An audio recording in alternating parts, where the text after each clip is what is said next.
Thank you. I did mine with a music stand with notes on it. So I can look utterly deceitful and walk around like this as if I know what I'm doing. But what I want to do is actually raise a couple of questions and perspectives on this. It's more that of a question than it is a statement. That I think one of the real problems that we get into when we try, particularly in the West, to understand compassion, and this was right there in that film that we saw from that variety of responses, is a lot of people have a hard time distinguishing it from pity or from charity. And what happens, or from being a helper.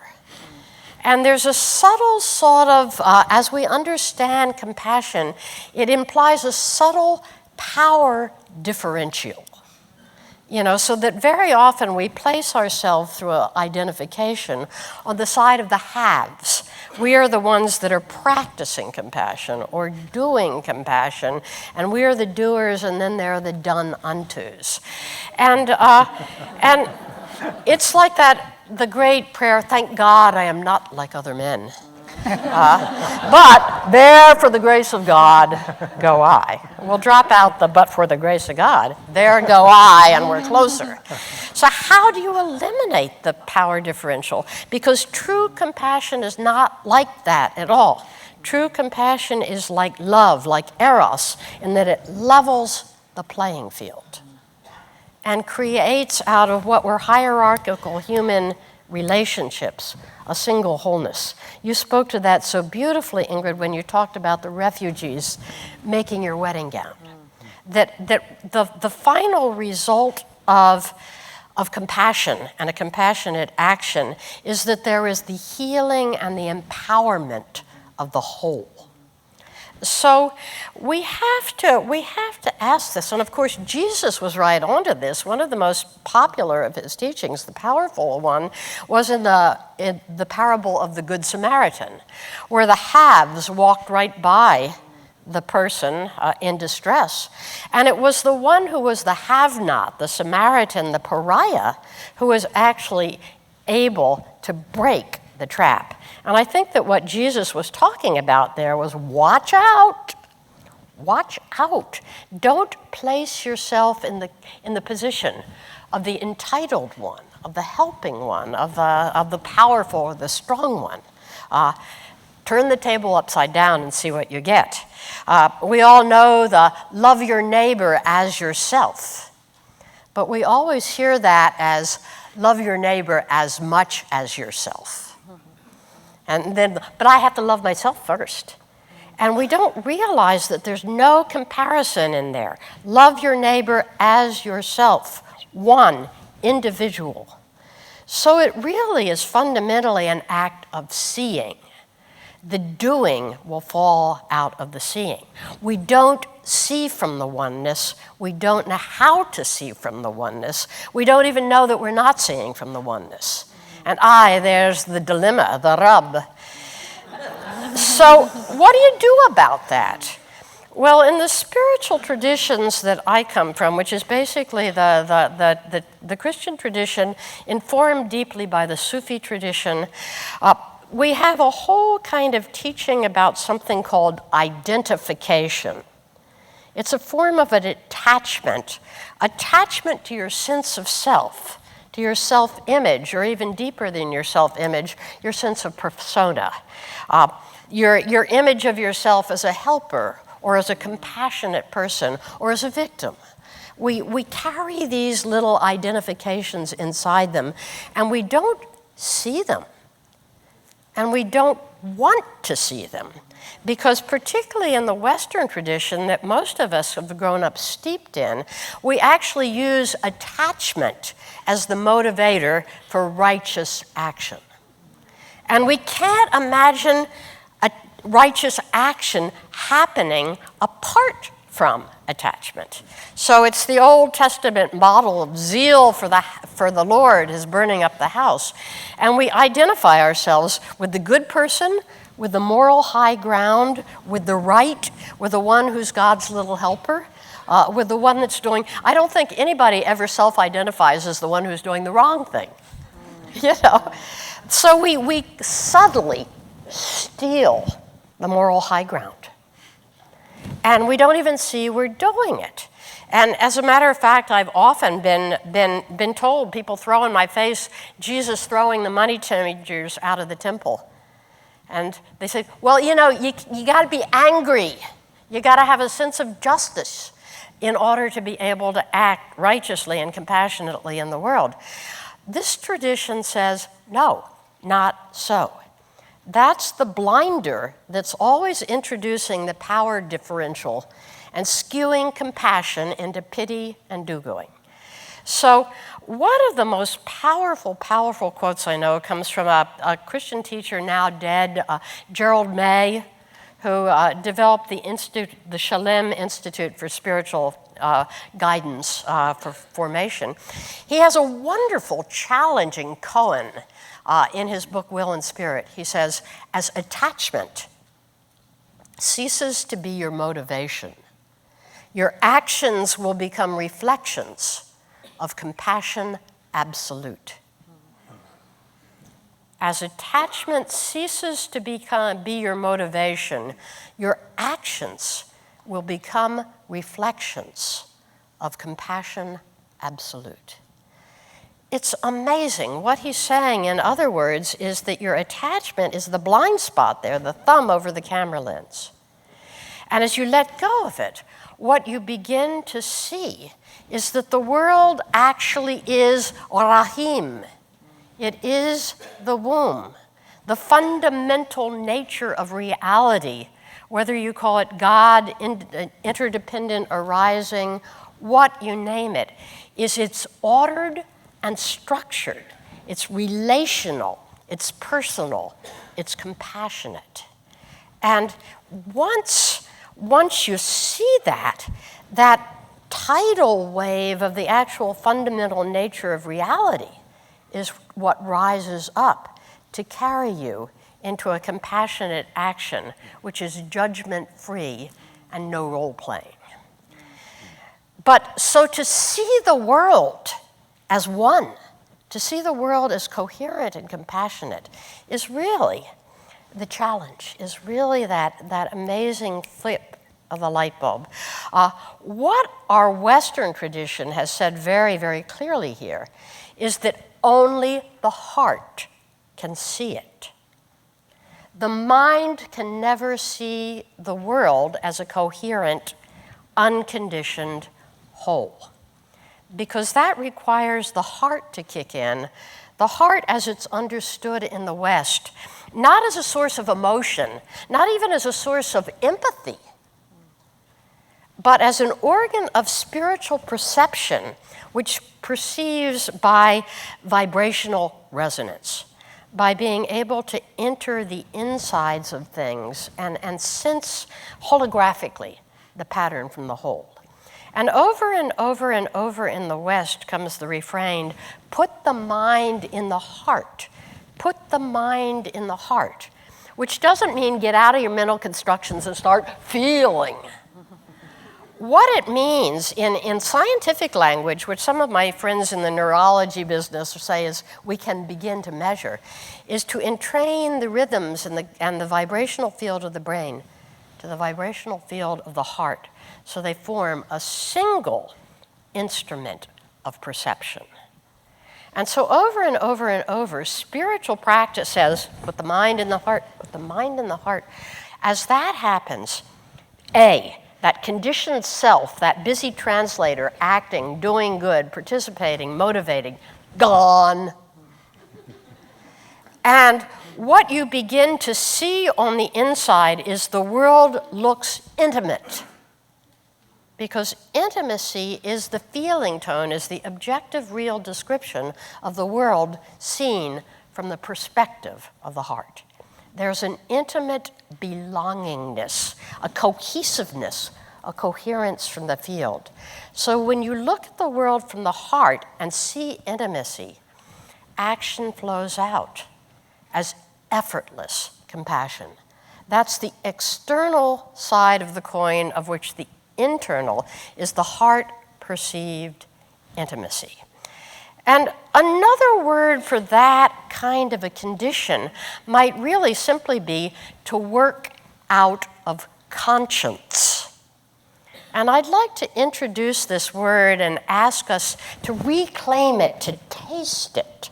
Because often we confuse conscience with morality or with learned social norms or with that little voice that Paul was talking about this morning that beats up on you all day. You ought to do that, you ought to do that, you ought to know that.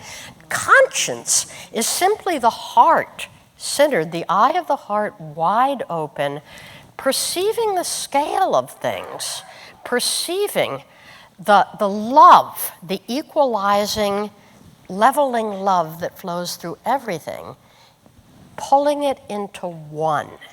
And when we see from that eye of conscience, we see from the oneness, we see from the humility, we see from the compassion that flows out into the world in a whole new way.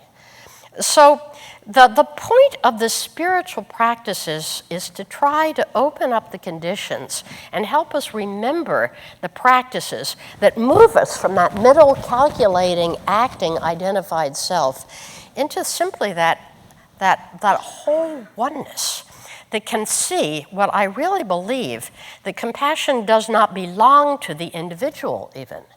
It is an emergent property of the whole. And as we realign and reorient and reground ourselves in the whole, compassion flows. So, last image to leave you with. We're here in Louisville. It's my first time I've ever been in Louisville, but I've known Louisville for years from Thomas Merton, from that wonderful thing that's formed the actual theme song of our conscience. My hotel, as for many of you, is right in the corner of what used to be 4th and Walnut, in the middle of the shopping district, where he realizes, I loved all those people.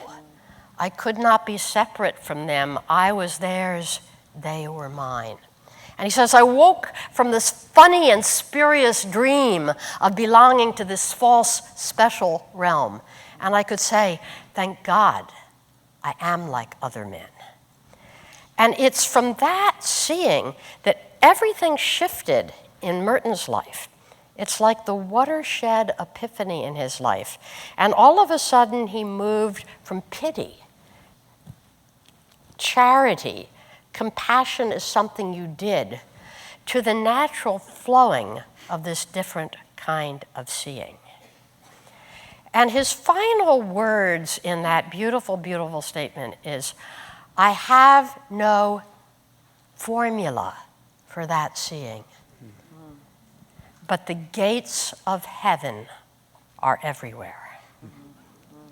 So in this city, in this place, on this occasion, I would merely ask us to believe that as the tradition says, that as our sense of self comes down into the heart, that something opens that allows the rest to flow from a whole different place.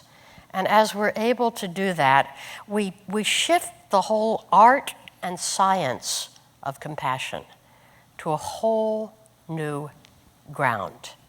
So keep striving and working for that transpersonal, personal openness of the heart. And the rest, the gates of heaven, are everywhere. Thank you.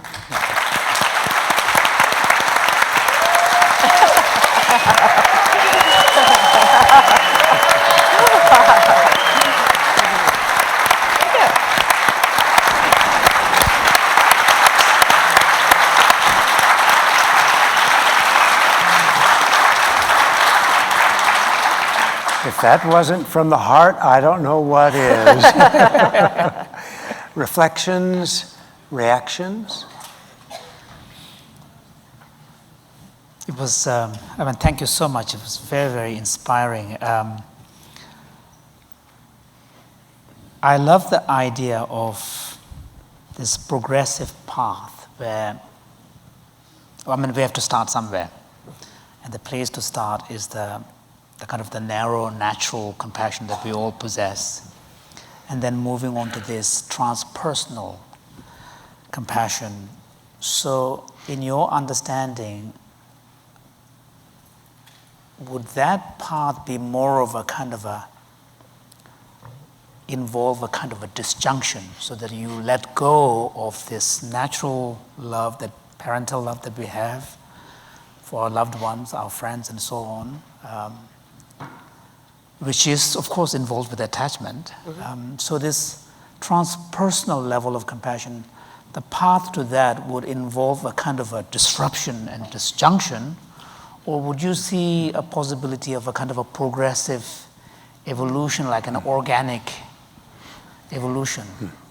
I definitely see it as a progressive, a both and, because that I think that what the great spiritual teachers have said is that when we don't see what we think is our love, as we start at a certain level of selfhood, is always kind of infused with agendas that are clinging and sentimental, and when we first go away from that, it looks like we're not loving anymore. You know, that question that God asked this morning about, can you do the action from the impartial place? Yeah, but the impartial place is scary to us at first. And so what I love about the meditation practices is that they bracket that experience. Like in centering prayer, you only do it for 20 minutes twice a day. And for 20 minutes, if the image comes up of your child or your baby or whatever, the suffering in the world, you learn that the practice is to let it go. Not renounce it, but let it go. So you're getting used to being able to abide in the state where you're not pulling things close to you and emoting about them all the time. So you do that for 20 minutes, and then you go out and live your life. But little by little, that shifts the center of selfhood so that you're less and less dependent on the microdrama in order to generate your sense of identity. And I think it happens very slowly and naturally over the course of however long it takes a person to integrate the thing according to their own wonderful particularity. That would be, how do you see that, Ingrid? Yeah, I think it's, I'm in education, and in so many fields now, everything is measured by outcomes. So, you know, unless you're meeting some outcome, you're not doing anything. It's so destructive to education from the beginning. And this is the key, is that in that cultural context, in a way, I feel like we've never been in a place that's more antithetical to that kind of dispassionate compassion and love. So I don't know how you change a culture like that, but somehow, at least for those who want to, you know, I mean, this idea of I'm a helper, I'm doing things, I want to do things, and then they have to get funding. Yeah. You know, to do these things, and what's your outcomes, and it's just there's a lot of practical obstacles in the midst of this, and I don't know if you have any solution to that. My own is to try to stay below the radar screen.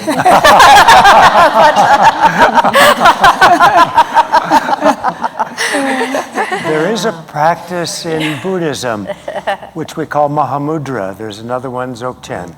And it's precisely what you were talking about. In meditation, you're wide open, your senses are wide open, your mind, your heart, everything is wide open, but you stick to nothing. So it's continual letting go.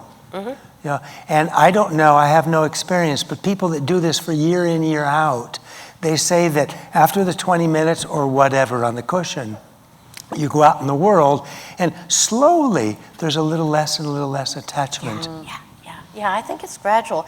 And I think I take refuge in the collective nature of reality, that everywhere across the spectrum, somebody doing something, a concentrated group of work, like the folks in Dharamsala doing Maha Mudra, are carrying the people like you that are trying to get funding to get a university program in that softens it up, carries those amazingly good initiatives of sea care and mindfulness and all those things. We're carrying each other, and we're gradually changing the climate of our collective. I think this is what the physicists call entanglement. Yeah, quantum entanglement. I mean, gotta love it. I mean, if there isn't... So what I would isn't- like to do at this point, excuse me, Yeah, go please. for it, yeah. Let's take 1 minute, please stretch and move, and then after 1 minute, come on back down. We have some lovely music for you.